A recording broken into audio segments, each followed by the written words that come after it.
Today, we have a special guest who represents excellence, discipline, and a winning tradition. When you talk about powerhouse high school basketball programs, one name always comes up, Simeon. And at the heart of that culture is a coach who's shaping not just elite athletes, but future leaders. We're sitting down with the most winningest coach in Illinois high school history, legendary Coach Robert Smith. How is it going, Coach Robert Smith? It's going good. How you doing today? I'm good. Can you tell the people about Robert Smith, where you're from, and what's your upbringing? Well, Robert Smith, my upbringing, I was born on the west side of Chicago, born and raised. I ventured to high school on the south side of Chicago, where I went to Simeon High School. And then that's where my journey started. Played at junior college at Casper College in Wyoming, and then played at the University of Baylor for 2 years. At what moment did you realize you could see yourself having a career in basketball? The moment I saw myself having a career was, it's kind of funny. I was at home after playing in college, and I had tore my ACL, and I was just at the gym, and then Coach Mike Oliver at Cary High School asked me to come up and help him with, coaching. And I didn't want to do that at first, but then I went up there and helped him, just went to some of the practices, and then I just started helping. And then from that point on, it just was something I just felt like I could do and be an impact in the city of Chicago. I seen you mention Coach Mike Oliver at Cary High School. Can you just elaborate more on how your coaching journey started with him? Well, my coaching journey started with Coach Oliver at Cary. That's the beginning of my roots. First of all, we were childhood friends, so we played basketball against each other and with each other for years before he started coaching. So, he asked me to come over and just help, and I was like, I didn't want to do it at first, but then once I went over to practice, I saw myself starting to help the kids, asking questions and doing stuff, and then he was like, hey, why don't you just come back and be the freshman coach? So I decided to come back and be the freshman coach, and then I coached the JV team over there where we won the city championship our first year.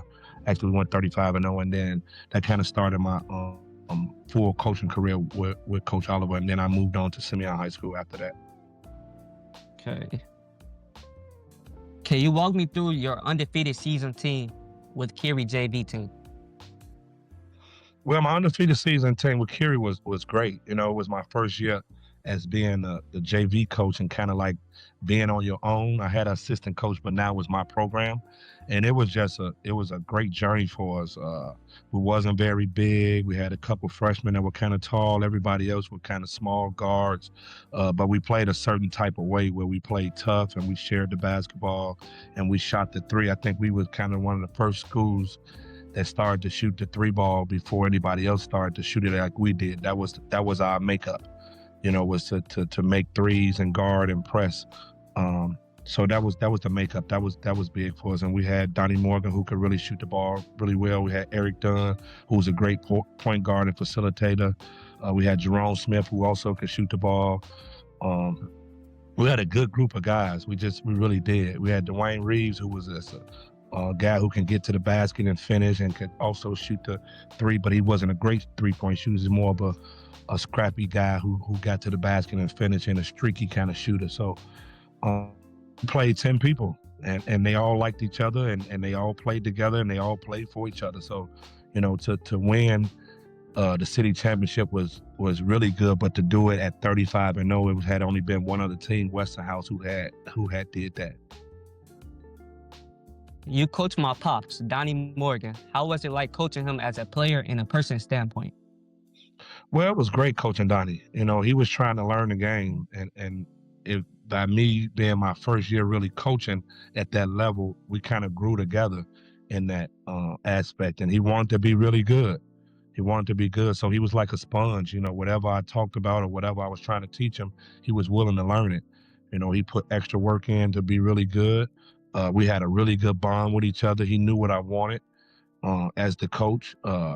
So he kind of helped me through the whole thing, and it just built a bigger relationship than just the basketball piece. We got to know each other really, really well during that time frame of me being the coach and him being the player. But I mean, he always, started to be my son, and I still followed him, when I ended up having to leave Simeon, he followed me when I was at Simeon. So we kind of still stayed in contact with each other the whole time. And then, My pops tell me about this story all the time. You guys was down by 2 and you asked the team, do you want to go for the tie or do you want to go for the win? They said they want to go for the win. Can you just tell me how important that game was because you guys' season was on the line? yeah, it was big. We had the game where we was it was a big game, and I came to the huddle and said, hey, do you guys want to go for the two or go for the 2-pointer or tie the game, or want to go to 3 and win it? And they said they wanted to go for the 3 and win it, and that was a big basket that he hit, and we won the game. So that was just just a miracle season. That for my first year being under the Ham and that big of a spotlight, that was big for us.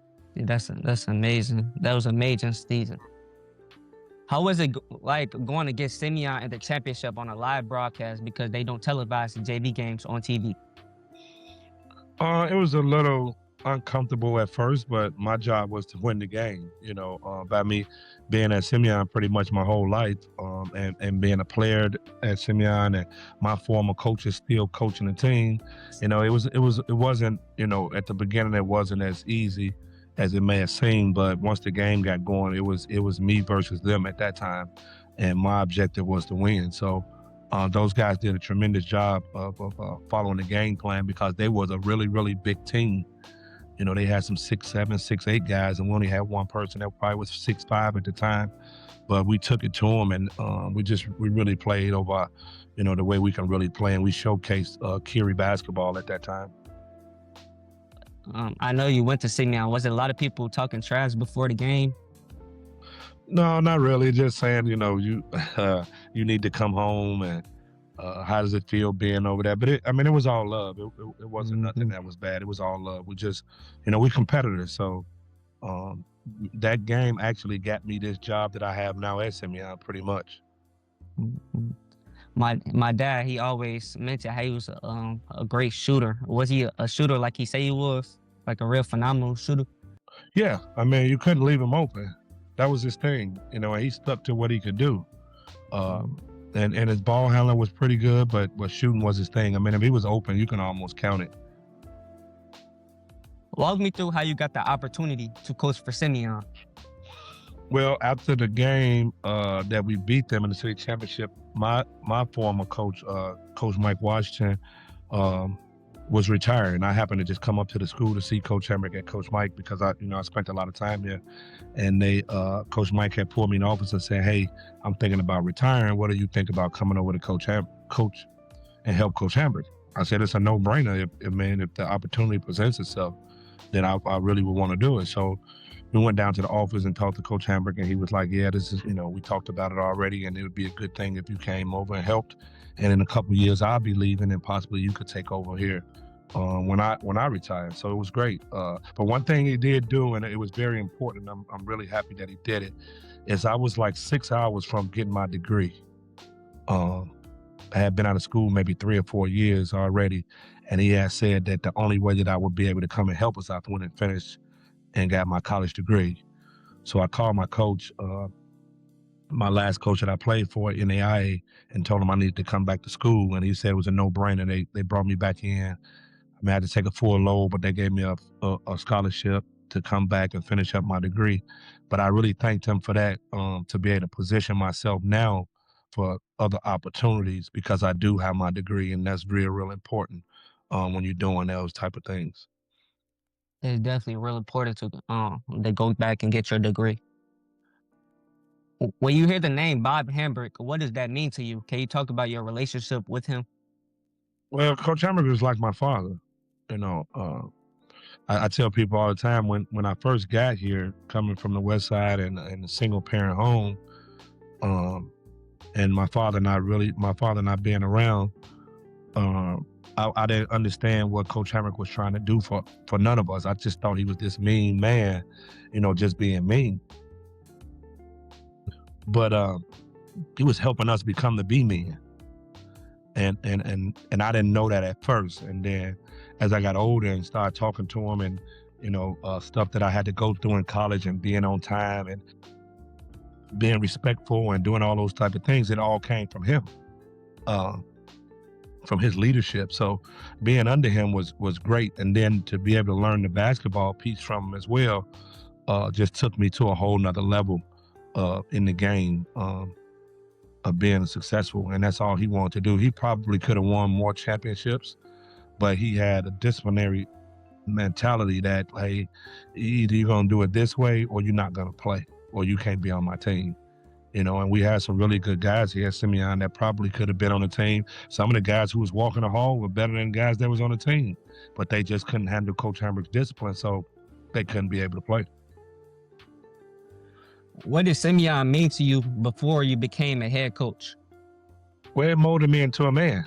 We had a lot of male figures inside of the building that helped us young men at the time in the building. They all were like our father figures for the ones who didn't have fathers at home, and then to the ones that did have fathers at home.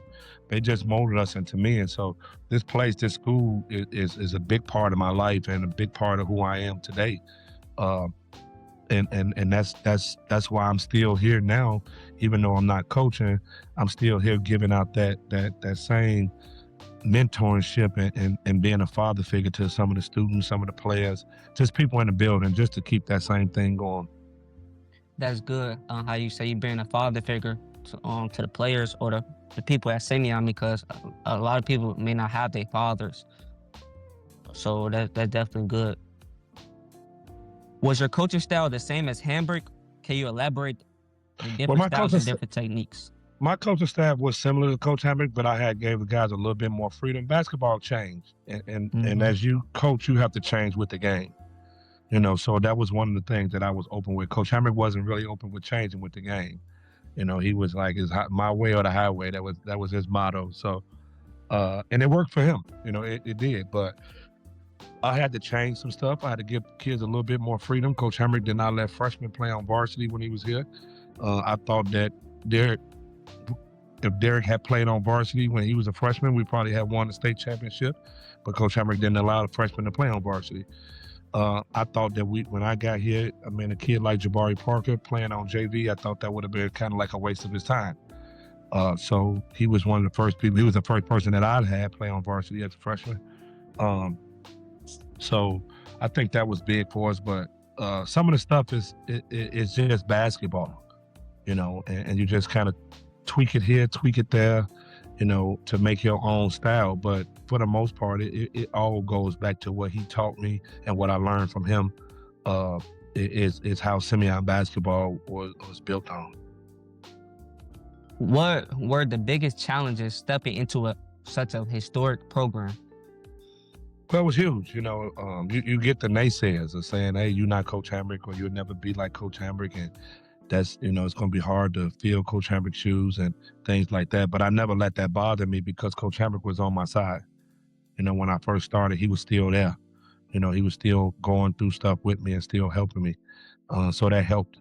I never wanted to try to be Coach Hambrick. I just wanted to be the best version of Robert Smith. And that was the biggest thing that I took from it. I set goals that I wanted to do. I had people in place who wanted to be a part of those, helping me reach those goals as my assistant coaches. So that kind of helped when you got guys that's on your side that want to help you reach those same goals. So it was a lot of pressure. It was a lot of pressure, but I was up for the challenge. And just the people behind me that was rooting for me. I probably had more people rooting for me than I had people against me. So that always helped.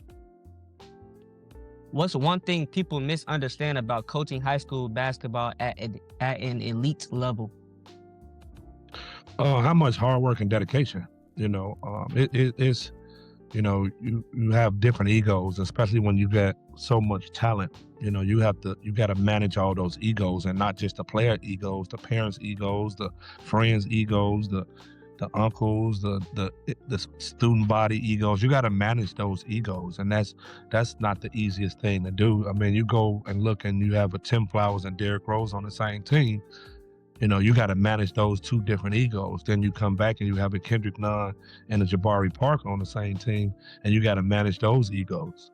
and then you come back and have a Messiah Jones and Taylor Horton Tucker on the same team, and you got to manage those egos. And those are just two egos.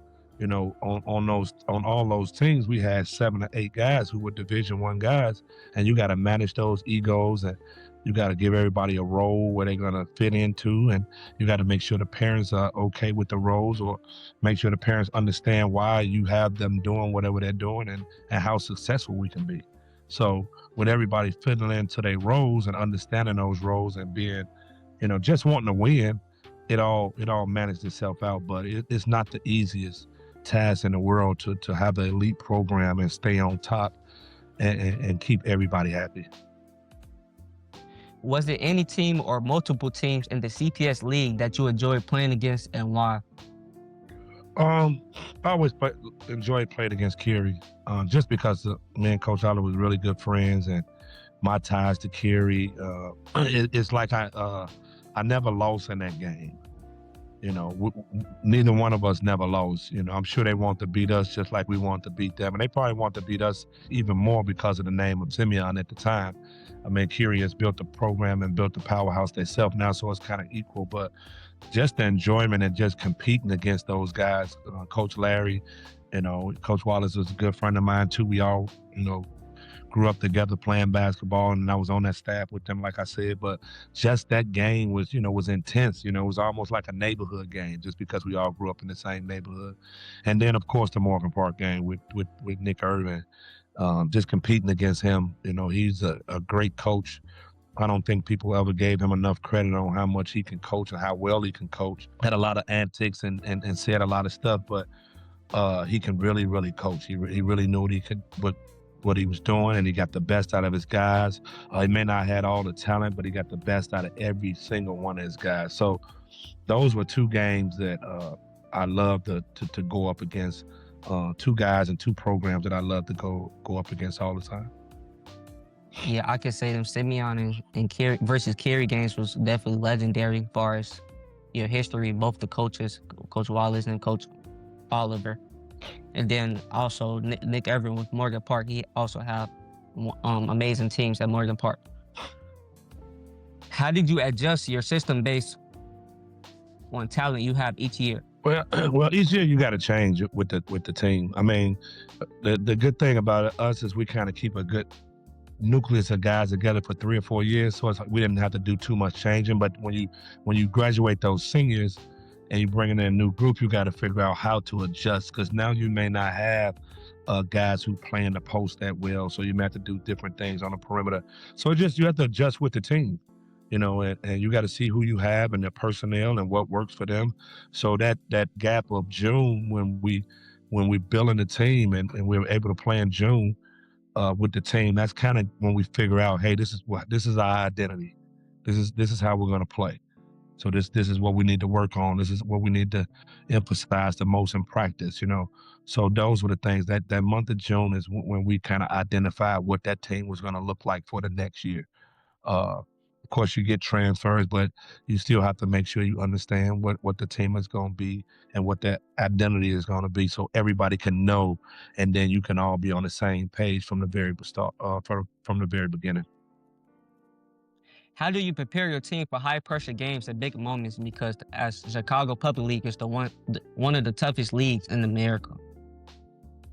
Well, getting them prepared is all practice. I mean, I'm one of the few guys, and still to today, I just started coaching AAU for my son's team, 14U. I mean, we practice is basically for us. I don't use a clipboard. I don't have a whistle for practice. My voice is everything that people need to know. And I always tell the players that I'm about to give you all the answers to the test in practice. And I'm gonna give you the answers every day and leading up to the test. And the test is the game. So you're gonna be prepared for the test, in which that's the game. And you just gotta execute it. And I'm giving you the answers. So there's no way we shouldn't get 100 on the test, because I'm giving you all the answers. So that was just my motto to guys, and that took a lot of pressure off of them. And then sometimes our practices was just as hard as our games, because we had 9, 10 guys who could play. So when you're doing a scout team, I mean, it's really a scout team, because they just as good as the guys on the other team that we're about to play. So just that, and I think that the players feed off the coaches' mentality. If you cool, calm, and collected, they don't get pressured up. If you pressured and jumpy, and they feed off of that. They take your character. And my character is kind of laid back, and I try to go through things head on, and I think the players just took that and like, hey, he's confident in us, so we got to be confident in ourselves to go out and win. Was there a moment early on when you realized I belong here at Simeon? But when I first took the job, when I thought about it, I coming back home, leaving Curie was not an easy thing to do because I have built relationship with those players. Your dad was one of them, was one of the hardest people to leave, because it's just the relationship that we had built. In that 2 years that I was over there, we had built a great relationship, and now I'm leaving. I'm sure he felt the same way about me leaving, but it was something I had to do what I thought was going to be best for me and my family at that time. But um, I just think that it's just a moment that you have to do certain things for yourself sometimes. You coach you coach high level talent. What's your approach to coaching future stars? But you got to work on your game as well. There's no way I could coach Jabari and Derek and those guys like they were high school players. So we kind of personneled our program like it was college. Everything was done like it was a college program. Study hall, pregame meals, scouting reports. All those things were done just like when they was going to go to college. The workouts was like college. Everything was timed. Got to get to this place, get to that place, so they could be ready for when they got to college. And they didn't do nothing but help those guys out. Individual workouts, skill development stuff. We did all of those things that they would do when they got to college. So when they got to college, it was pretty much easy for them. The only thing that we didn't do at that time, and I think guys are doing it more now, is lifting weights. We didn't do a lot of it. We did some. We could have did more, but at that time, I didn't think that weightlifting was a big part of it. And then when guys got to college, they came back and said, "Hey, coach, man, we lifting 3 days a week. We was only lifting 2 days or one. So towards the end of my career, we started lifting a little bit more. But you gotta get to that level. Um, if you got those type of players, you can't coach it like it's high school when you got college level players. It's just too hard to do. Because now I think you're holding them back. And the guys who not at that level, they're getting better because they're being coached up at a higher standard. So that was just some of the things that we did. We just took our program and made it a college program versus it being a regular high school program. And that's everything we did with the traveling out of town and playing national schedule and all those type of things. The only way to be really good and see where you're at is to go out and play the best. And that's what we try to do every year in and year out, was go play the best around the country. And then we thought that we would be pretty much prepared for whatever was at home.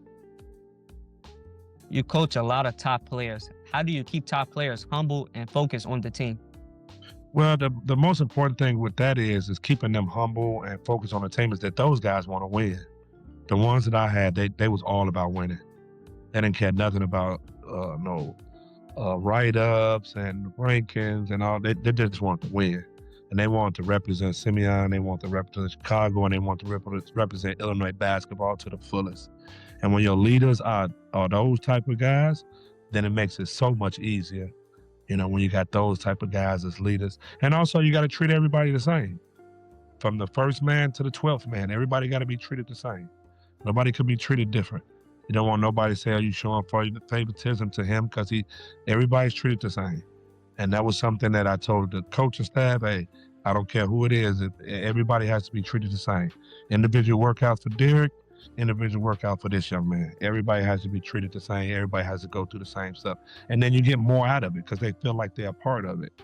If you treat people differently that doesn't probably play that much or not that good, then you separating the team right there, because they figure, oh, you don't really care about them. You just got them on the team. One out of all the players you coach, is it one player you can talk about that sticks out to you the most? Um,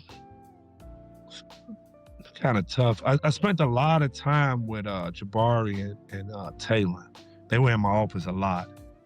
Uh, those two, I spent a lot of time with them guys, a lot of it. But one of my favorite players, uh, and he didn't get a chance to finish up with me, was Keezo Brown. Uh, Talented young man, wanted to get everything he could get out of this basketball. Unfortunately, he had some health issues and wasn't able to play uh, all 4 years, but he had a chance to be a really, really special player. And he's still in my, I mean, we talk a lot here and there, and it's a special way because I thought he had a chance to be a professional basketball player with everything that he could do. But just with some health issues, he wasn't, the opportunity was taken away from him, but he's still doing great now as a young man. He went through some trials and tribulations, trying to find himself without the basketball piece. But now he's found himself without the basketball piece, and now he's doing great. So he's one of my favorites, that I really didn't get a chance to coach all the way through. But I spent a lot of time with Jabari, and I spent a lot of time with Taylor in my office. You mentioned Keezo Brown. I saw him play in 8th grade at Ariel. He's definitely an elite player. And then what he did for Simeon is just even crazier. He's definitely one of the best players, in my opinion, to come from Chicago. Yeah, that young man was very special. Like I say, he had some health issues, and God doesn't make mistakes. He puts you in places and does things for his will. So me and Keezo talk about that all the time, but he's doing fine now, and that's the most important thing. You had amazing talent you coached over the years. You coached Derrick Rose, the youngest MVP ever in NBA history. How was that experience? It was great. Derrick helped upstart my career. I mean, there's nothing like having Derrick Rose and Tim Flowers on your team, when you first get the job. That's a lot right there, So just going through that journey with him from the very beginning, he started my career of the success, the notoriety of Simeon again, building up to where it was at to be a national program again. Uh, so that was tremendous. And then just following his career and being around him, through at Memphis and then with the Bulls and all those type of things. And now his jersey being putting the Raptors in at the United Center is an honor for him and the city of Chicago and Simeon and what he means to the city.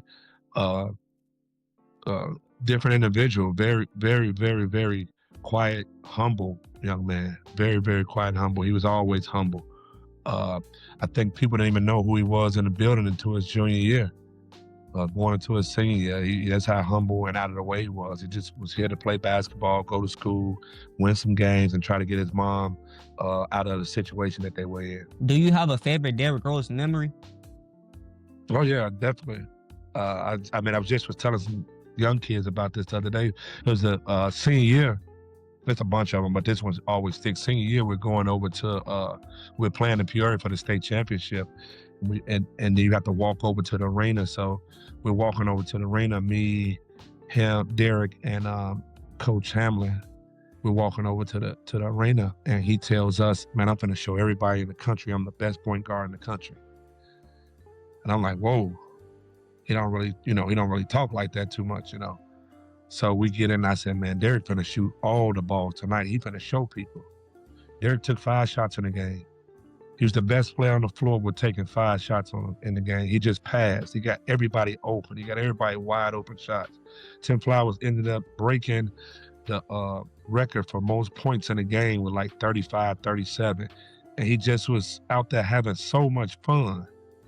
And after the game, I said, "Why you didn't shoot?" He said, "Coach, I wanted my teammates to have some fun because I'm going to go to college and be having fun, and I don't know how many more of these guys gonna play, how much more these guys gonna play basketball after this." And that just stuck with me. Like he wanted his friends to have so much fun on that last night, and he reserved himself for them to have fun. How do you help players prepare for the next level, both on and off the court? Well, just helping players develop for the next level was really just helping them with their weaknesses and telling guys and being truthful with guys. A lot of times now, people not being truthful with them. Everybody can play. No, nobody is not just okay anymore. Everybody is great, And my thing was to be honest and tell you the truth. Like, hey, you're okay. You got some stuff to work on, and you got to get in the gym and work on it. We need to get in the gym. We got to get in the gym and work. I mean, your friends and because you got some write-ups and some mixtapes that they just showing when you're doing good and not when you're doing bad, and not showing that you can't really handle the ball with your left hand or finish with your left hand in traffic. We got to get in the gym and work on those things, and off the court is just being a model citizen and knowing that the spotlight is on you and you represent your family and you represent the school and nobody else, but you represent yourself. So you got to make sure that you are held accountable for everything that you're doing on and off the court. And that falls in lines with the coaches and myself too. We're held accountable the same way. I can't be out, getting DUIs or getting in fights and stuff like that. That's a reflection of them. So all those things carry over. So we have a lot of talks with the guys, before practice, after practice, just making sure they understand that all this can be taken away in minutes, in seconds. So just enjoy it, appreciate it, and love it. Out of all the people you met in your coaching journey, is there any person that made you feel, in a sense, starstruck? Oh, yes, a lot of them. It's a lot of them. This basketball and took me all over the world. I met a lot of people. I mean, I used to work at LeBron James camp for years when we had the skill development camps for the players, and then KD and all those guys I was able to meet. I was able to meet Obama at one point doing some stuff. I was able to meet the Prince over in Dubai because I took some kids over to Dubai. So it's been a lot of. What's something about you that your players will say that might surprise people? Something about me and my players will say that surprise people. I don't know. They might say I'm tough, and people don't see that because I don't carry myself way like that. Because I'm just tough on them because I want to make them better. I want them to be better. What impact do you hope you had on your players beyond basketball?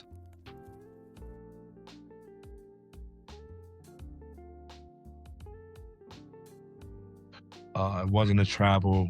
It was hopefully they're better people. I have a lot of guys who walked across the stage and got their college degrees. That moment and seeing those pictures from their parents or being there, that's just as exciting, and if not more exciting than watching us hold up a trophy for winning the state championship or city championship. Those are important things to our community. And that's what I wanted to make sure that the community was fine too.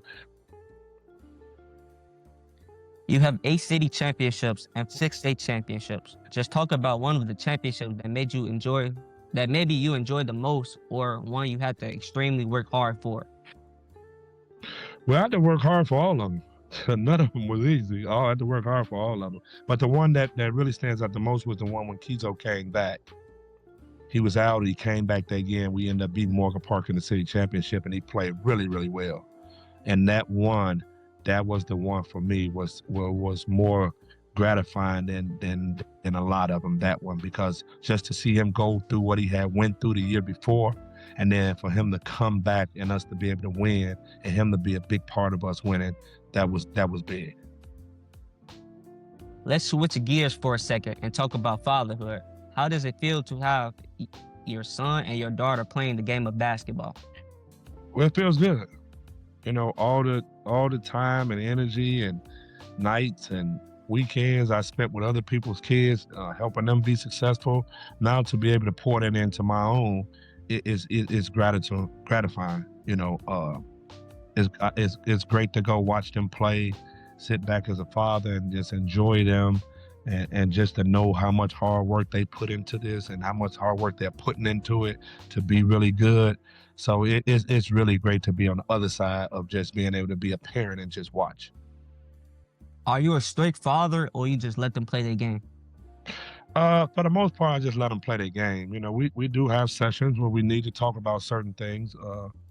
And my daughter, she loves the input of what and critiquing her game. She loves that part of it. My son don't like it as much, but my daughter loves the critiquing part of her game because she wants to get better. And I'm sure my son wants to get better. I'm probably a little bit more harder on him than I am her about it because he's been playing longer than she has. But um, it's really good to be able to have those moments with them. I always see how you have them in the gym at an early age. Can you talk about training them and how it all started? Well, I always kept them in the gym. My daughter, she's a late bloomer. She didn't start playing until she was going into her 7th grade year. She used to do this dance and tap and all those different things, which was fine. You know, I didn't want to pressure her into playing basketball. My son, he was born with a basketball in his hand, so he's been playing since he was, he's been around it. And I think for him and her too, because she was around and she picked up on things, the IQ of basketball is so high. Both of them, they understand the game so well, and that helps them both of them out on the floor uh, to be able to play and be as successful as they're being right now. So just keeping them in the gym was, that was big, me still being a father of my father not being around. I just didn't want to lose no time with them. I wanted to make sure I had all the time with them, knowing I was coaching and it was going to be some opportunities where I was going to be gone, but I didn't want to lose any time with them. So that's why they were always with me. I mean, still to today, I have always dropped them off and picked them up from school until my daughter went to college. Even when they was in daycare, I adjust my work schedule to pick my son up and drop him off. Now when my daughter was in high school, same thing. And that's huge if the father is involved and they have the time, because there's sometimes people don't have time to do that. That builds a lot of character in the kid, just to have that around, especially for young men, to have their father there with them, and they can see that they're making sacrifices for them to be better people and things like that. So that's definitely needed. As I see on the internet or social media, I see you back on the sideline. How was that experience coaching AAU basketball? Well, coaching AAU basketball has been fun. Playing high level basketball, being able to teach these young men how to play. These young men are getting better every day. They're listening. They're trying to learn. Their parents are all invested. So that's a big thing. A lot of times you don't have parents invested and they think, hey, they know more than the coach. With my background, it kind of gives me a little bit of leeway that the parents understand that I know what I'm doing and it's truly from the heart. And it's been fun. We had a rough weekend this weekend. It's a little disappointing in our play, but at the end of the day, they still young, they still learning. I just want them to learn how to compete at a high level every time they step on the court, and learn how to play basketball.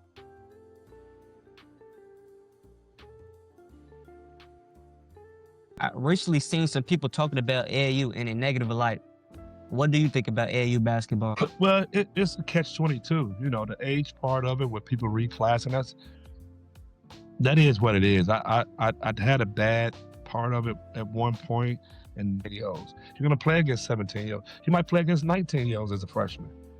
So you got to get used to it if that's what you plan on doing. That all the time. Everybody's path is different. I coach freshman basketball. I coach JV basketball. Then I coach varsity. Some guys went straight to varsity. Some guys never coached.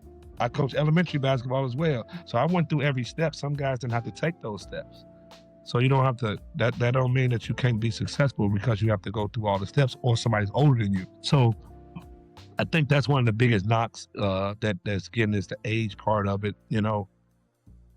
It's some pros and cons to it. I'm there for the kid. I'm there for the kids. How do you like coaching your son? Is it tough or pretty easy? Well, it's pretty easy. The only part I don't like about it is I don't get a chance to enjoy watching them. My vision is different as a coach than it is as a parent. But it's been an easy transition. Uh, he understands me. That's the biggest thing, and I let him lead because he's a leader. So I put him in positions to be a leader out on the court at all times. So it's been fun. It's been fun. But I mean, people actually, I want to coach him in high school. I want to be able to sit down over there and enjoy him in high school. I don't want to coach him. You and your son picked Marist for high school. Can you tell the people why Marist was the best option for you guys? Well, he picked Marist. I just follow his path, because I don't have to go there. I don't have to play there. It's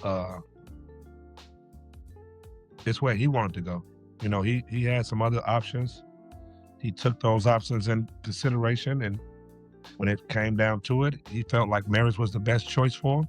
The last three options he had, I thought would have been really good for him, whichever way he went. He chose Marist. I mean, academically, it's a really good school. Basketball wise, is taking off. Uh, that's what he chose. I mean, me and his mom really just was the part with the academic part was big for us because he's a really smart kid. He's probably going to be the valedictorian of his school.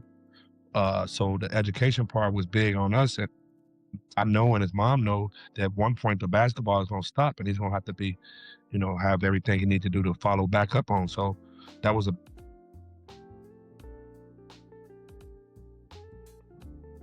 Yeah, Marist. it went wrong. Yeah, as Marist, they just won 4A. They definitely have a good basketball team, and they're also good for academics. Yes. I saw your daughter just recently committed to Governor State. What was that process like? Yeah, it was a little tough on her. She had went to Lewis University. The coach that recruited her, she ended up.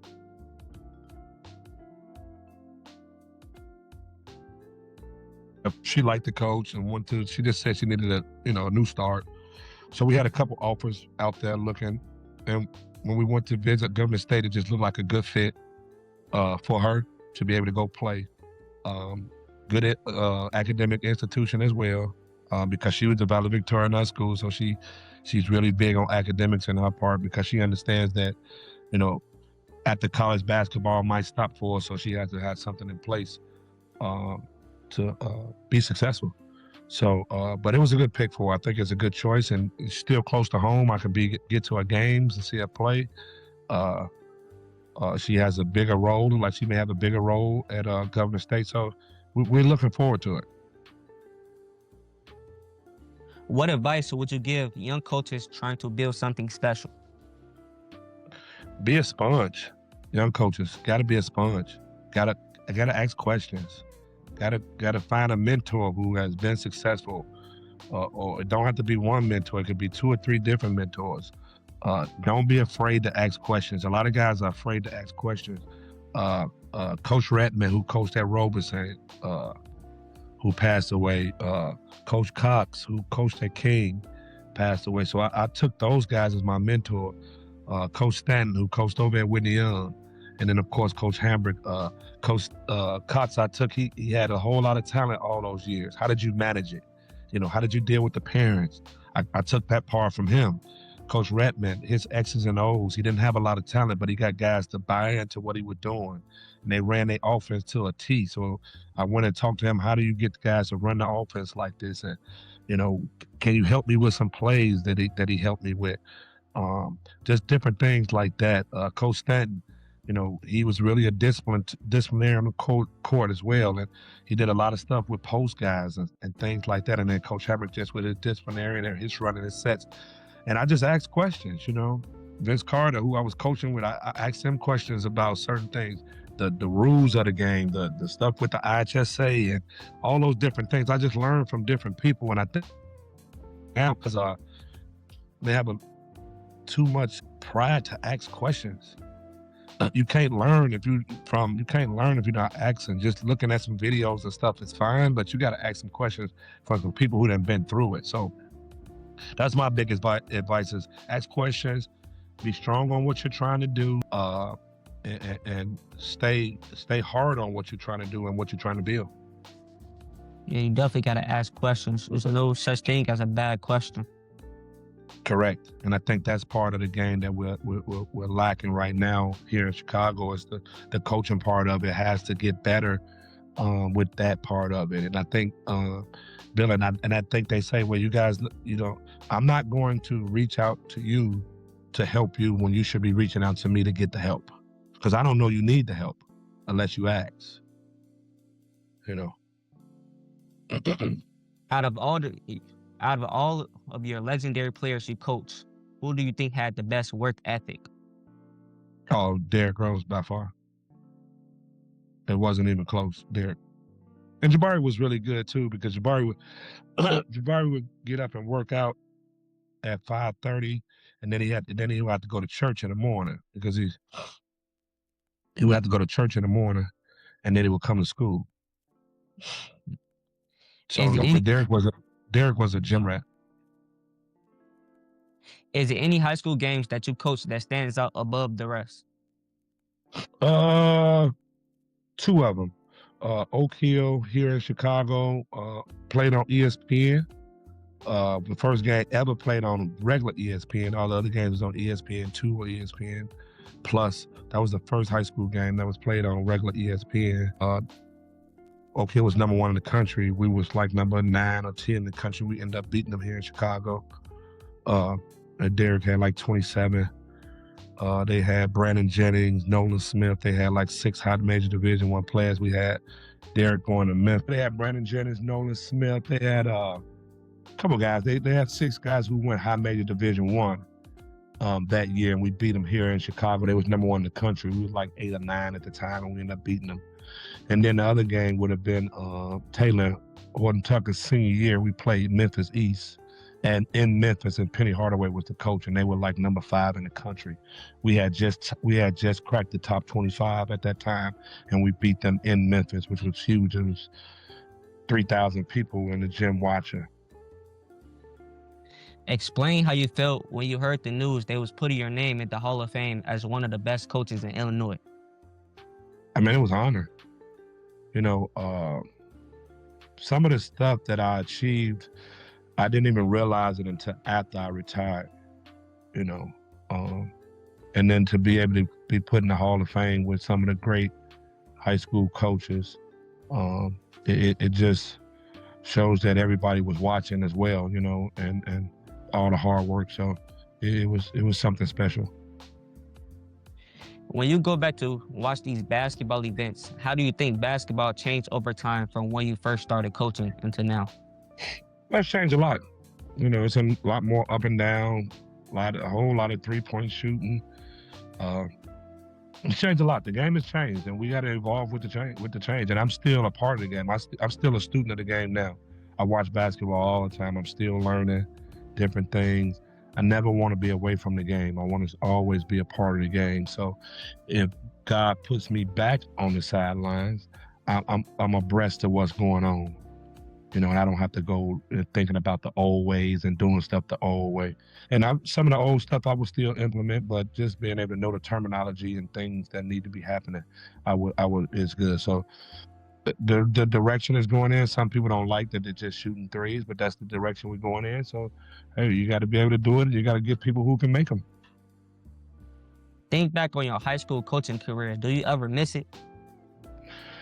Not really. Sometimes I may get to a game, and it just depends. So, like, when I see Mike on the sidelines coaching, my competitive nature kicks in. Like, man, I wish I could be over there coaching against him. But some of the other guys, I don't get that, that desire. I mean, Coach Flotto at Whitney Young, when I look at him, I'll be like, man, I wish I was over there. Just that competitive nature kicks in sometimes. But just being able to go be a fan, I like that a lot too. In closing, I just want to say thank you for this opportunity. You took the time out of your busy schedule to do this interview with me. I truly appreciate it. No, thank you. I mean, I appreciate it. It's an honor to even be called up and someone to even take the time out to think of you to be a part of something like this. So I want to thank you as well for even thinking of me to be a part of it.